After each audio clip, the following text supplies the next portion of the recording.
kia KIHUMO kia ngucanio na ngarari gatagati ga cukuru uyu hamwe na thibitari wa KU na hindi ya GIIKARO na kamiti ino urugamiriri wa thibitari uyu ukiuga ati urugamiriri wa cukuru niguo ukoretwo ukirutithaniria aruti kana ukoretwo ukirutithaniria arutwo murigo hari arutwo kwamukira mautungata ma thibitari uyu hindi iria marathoma thiini wa thukuru-ini uyu wa Kenyatta University.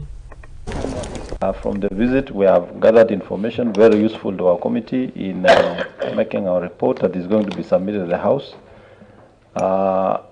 And we promise that we are going to complete our report so that decision makers can act after we get all our findings from all the stakeholders.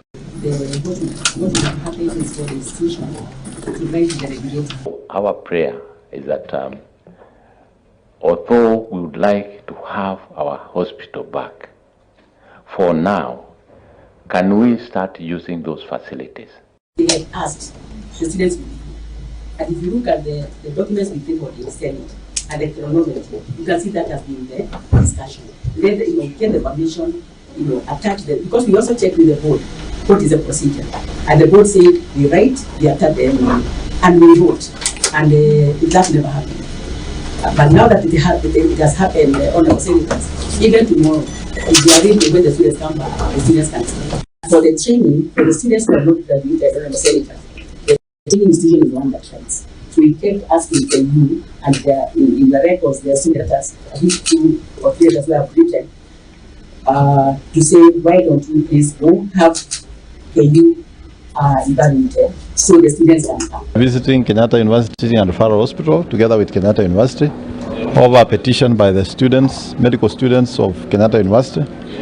And the core matter in that petition is about the access of Kenyatta University medical students to use this facility in their learning. So we've just made a visit to university just to familiarize ourselves with the facility itself and also get submissions from the university and also from the hospital board and management. That is exactly what we have done, and as a committee we cannot comment more than that until we conclude our report and make our submissions. Na tugaikihoka ati Ngurutano Cia Mugunda Ku mwena wa KU niguikorwo magikara thina maikimenya kihonia kia ngurutano ici